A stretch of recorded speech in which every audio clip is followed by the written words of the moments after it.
1,5 metr, 2 metrgacha yılanni ko'rganman. Ko'k yılanni manaday. Baxtli his qilaman, albatta baxtli his qilaman.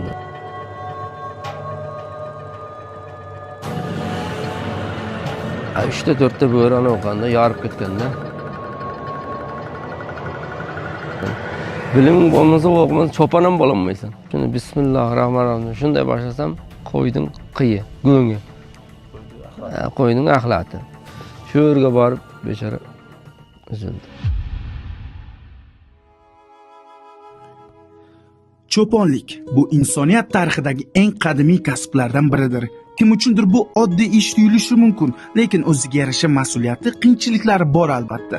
Dastlab odamlar ovchilik va temirchilik bilan yashagan bo'lsa, keyinchalik qo'y, echki, qoramol va otlarni qo'lga o'rgatib, chorvachilikni boshlagan. Qadimgi Mesopotamiya, Misr va Markaziy Osiyoda cho'ponlik jamiyatning asosiy tayanchi hisoblangan.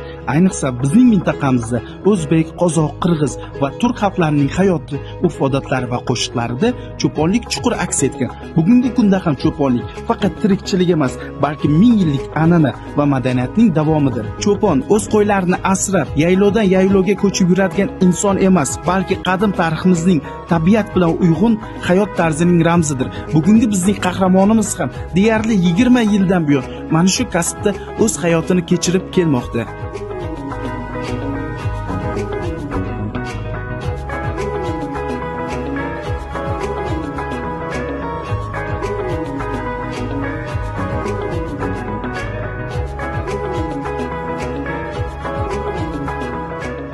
Tasavvur qiling, siz yolg'izsiz. Atrofingizda esa tog'u toshlar va yirtqich hayvonlar bilan to'la.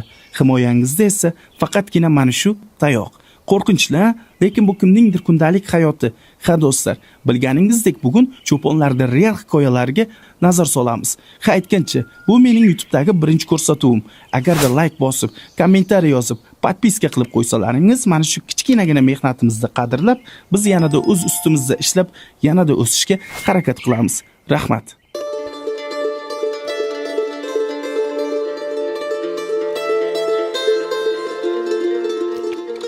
Ba'zi odamlar uchun bu oddiy ish.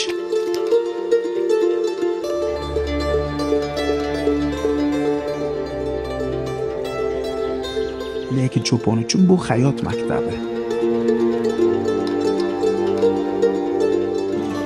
Tog'da qo'ylarni asrash jasoratni talab qiladi.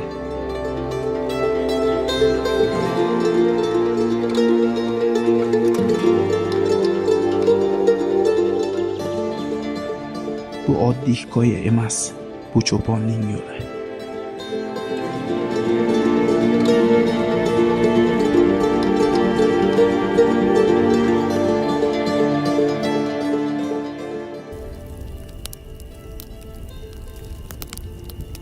Men Abdullayev Alisher.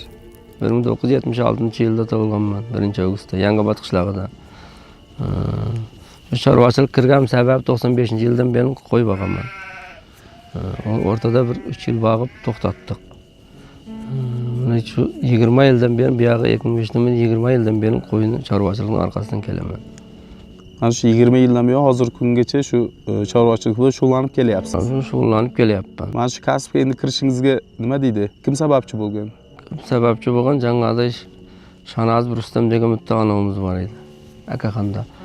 Shu yoqqa qo'y boqamiz deb shu orqali kirib qo'y boqqanmiz.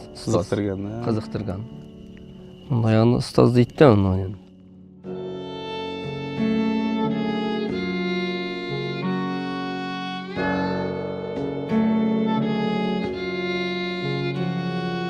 Cho'ponlikning eng yoqimli taraflari siz uchun nimada?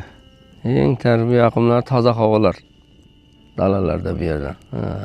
Ko'proq ko'klam payti, aprel, may oylari toza havo bo'ladi tog'lar. Hozir mana kirib kelyapmiz. Misol yo'limizda hech narsa yo'q-da. Siz oldingizga kelganingizcha deyarli bir 2 soat yo'l bosdik. Atrofda hech narsa yo'q edi haqiqatan. Lekin mana chaylangizga keldik. Bu yerda misol sog'liq bilan qandaydir muammolar bo'lib qolishi mumkin. O'shaqa vaqtlari qanday vaziyatdan chiqasizlar? Kirib turib, bu narsa bo'lib qolsa, jangoda ikkitamizni yo'natamiz uyga. 2 kishi yuramiz. Yotishlarda ham kiyiz-piyizlar bilan yotib dam olamiz bu yerlarda. Har yerda o'ynab yotavermaymiz. Ovqatlari masalasi qanday? Ovqat masalalarini produktdan olib kelamiz, shu yerga qozon, o'choq, hamma narsa muhayyo bo'ladi. O'lim paytlari. Bir haftada bir borib kelasizlarmi? Haftada emas, 4 kunda borib 2 kunda olib kelaveramiz.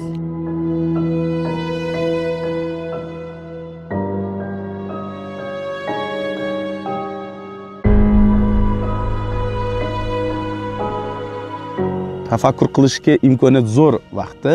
Misol shaharlarda odamlar ishlaydi, ertalab ishga chiqib ketsa, kechqurun soat 7-8 da keladi, undan keyin bu yog'i ujin qilib, vaqti tez o'tib ketadi. Bu yerda lekin cho'ponlik qilib yurgan odamlarda vaqti juda ham ko'proq. Tafakkur qilishga vaqt ko'p bo'ladi. Ko'proq bo'ladi. Ana shunaqa vaqtlarni nimalarni o'ylaysizlar? Shu nimani o'ylaymiz? Shu hayotda yaxshi bo'laylik, tinchlik bo'lsin deb.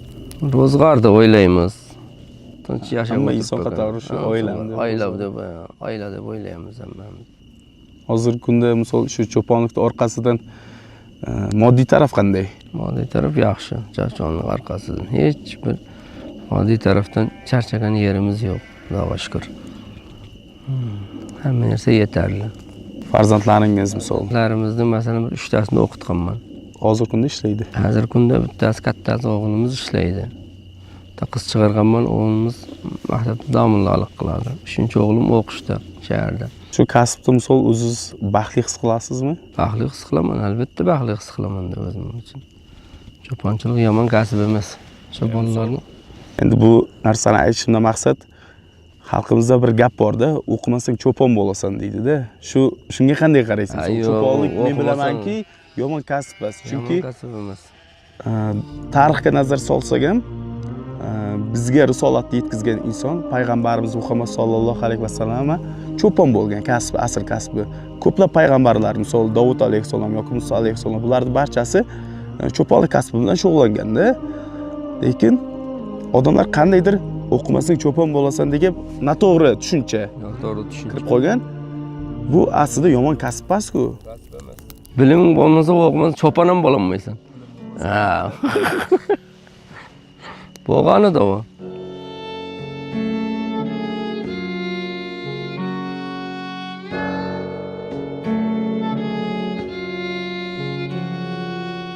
Bo'rilar bilan qanday voqealar bo'lgan? Bo'rilar bilan ko'proq voqea bo'lgan o'sha tog'larda. Monoq tog'larda bo'lgan. Ko'proq bo'rilar qo'ylarga hujum qiladi. Shu paytlari bir xil payti oqshom uxlab yotgan paytlari qo'ylar bo'rilarni olib ketadi, bitta yarim ikkita. Yorib ketadi. Qanday himoyalanasizlar qo'ylarda? Shu payti qo'ydim, nonxo'r degan qo'yimiz bo'ladi, qo'y berib, mo'ynaga qo'ydim, jippaylaymiz, oyog'imizga baylab bittasini yotamiz qo'ydim. O'sha jangada bir bala kelsa, u qo'y jangada tartadi, odamni uyg'otadi. Eng ko'p qo'ylarni bo'rilar yeb ketgani nechta bo'lgan? Eng ko'p bo'lgani 5 ta 6 ta bo'riga olinganman. 5 ta 6 ta qo'yni olib ketganmi? Qo'yni olib ketganda. Qachon bo'lgan shunaqa voqea? Bu voqealar bundan bir 5 yil 6 yil oldin voqealar bo'ldi. Ya'ni 5 ta 6 ta qo'yni bitta bo'ri olib ketgan yo ham 3-4 ta bo'riki olib ketgan? 3-4 ta bo'rini olganda, yorib ketganda. Qo'y biyaga chiqib ketgan. Qo'y biyaga chiqib ketgandan keyin bo'rilar ikkita bo'ri bo'lgandan keyin o'ynab jorib ketaveradi. Keyin ilon chaqqani, misol ilonni dedingiz? Ilonni chaqqani qo'ylarni chaqadi. Ko'proq. Odam chaqqani ham bo'lgan. Odam chaqqani bo'ldi. Bu yerda bir cho'ponimiz bor edi. Ancha yil bo'lib ketdi. Unga bir 25 yil, 30 yillar bo'lib qoldi o voqeaga. Qanday voqea bo'lgan o'sha? Tirama payti shu kechagi kunduz tirama sentyabr oyi, oktyabr oyida o bola angar paytimiz angardan qaytib kelganda tog'ga chiqamiz deb janga bolaga o'xshab yo'lda ko'ldik qo'ydi. Shu bolaga o'xshab chiqib kelib, mana yerdan jangada cho'pon tayoq olaman deb buni tepadan borgan payti ilon yoqqan mana yerdan.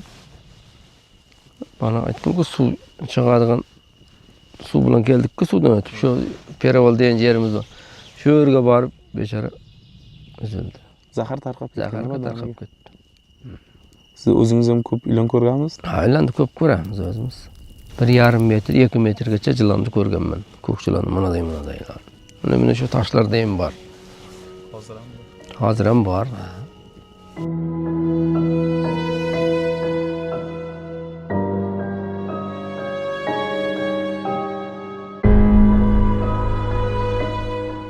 boya bir voqea gapirib berdingiz. Bundan taxminan 10 yilcha oldin bo'lgan dedingiz-da. O'sha voqeani Ha bitta uxlab yotib, bunda uyqudan turib ona o'qisam, 3-4 ta avtomobil turibdi. Qaradim, chaqirdi, "Bu yerga keling" deb. Alchar aka, borsam begona odamlar, uni hech qaysini tanimayman. Keling deb o'tkazdirdi. Oshnab keldi, "Bismillahirrohmanirrohim" deb boshlayman deb boshdan o'qildi. Qo'ydim qiyi, go'ngi. qo'ydi axlat. Qo'ydim axlati. Qarang, mana shunaqa vaziyatga tushyapsiz. Misol uchun siz gapiryapsiz, o'zim qo'rqib ketdim-da o'sha boya gapirdingiz-ku. Mana shunaqa saraton vaqti dedingiz. Saraton vaqtida bo'ladi, unda jimpinlar bo'ladi, jimpin aylantirishlardagi. Ondan qo'rqmash kerak, unda narsadan uncha-muncha. Endi bugungi yoshlarga bu kasb haqida nima deya olasiz ko'proq? Endi bu kasbga qiziqqan odam kirish mumkin. Qiziqmaganda uni mo'yindan sug'urib kelsang ham, jip bilan baylab kelsang ham u kasbni qilmaydi u. Qochib ketib qoladi.